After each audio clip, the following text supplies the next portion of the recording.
When you grow up neurodivergent in a neurotypical world, you start internalizing a lot of the criticisms that are directed at you because of your neurodivergent related differences.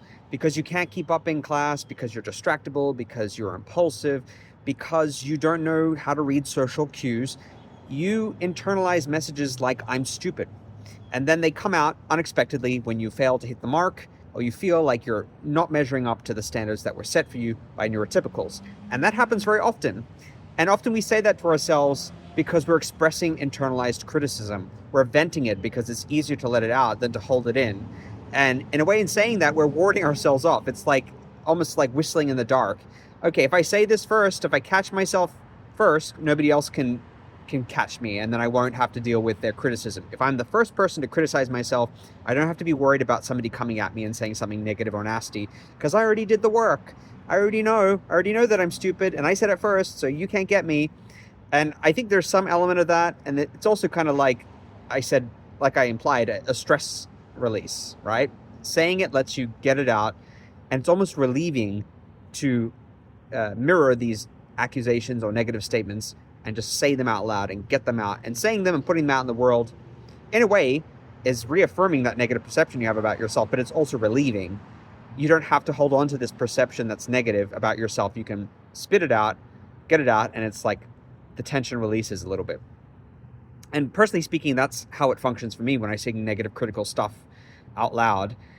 It's because a part of me does deep down believe that. Even if I don't consciously believe that, I think I'm obviously giving vent to something that is a result of internalized ableism, a perception that I've taken on as to be some kind of foundational truth about myself, which I'm now, as an adult who's neurodivergent, very ardently, passionately disputing, because I know I can't live with that, and I will implode if I continue to have the cognitive dissonance between this negative perception that I've acquired and my new understanding coming into my neurodivergence that I'm not a terrible, bad, flawed, stupid, idiotic person. I mean, we're all flawed, but the flaws don't need to outweigh our strengths, and we don't need to always give ground to these negative perceptions that we've internalized.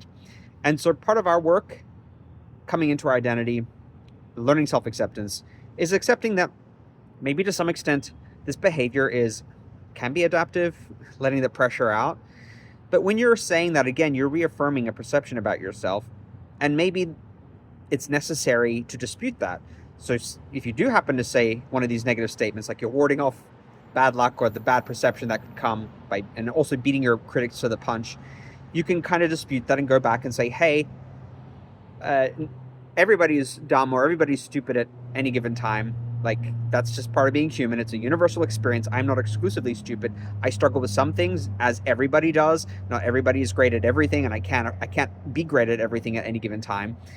There are some things where I'm going to struggle, and there are some things areas where I'm going to excel. And we got to look at the good and the bad and have a more balanced, moderate perspective rather than skewing into black and white thinking and assuming I'm all this or I'm all that. Have you struggled with this challenge in terms of trying to beat critics to the punch by criticizing yourself first, expressing a negative criticism about yourself as a tension release when something goes awry or you feel like you failed or you're not hitting the mark in terms of what's expected of you in neurotypical society? And how have you found the process of disputing it? Have you been able to dispute it, go back and kind of have more of a dialogue with that part of yourself and maybe have a more balanced perception of yourself? I would love to hear all about your experiences.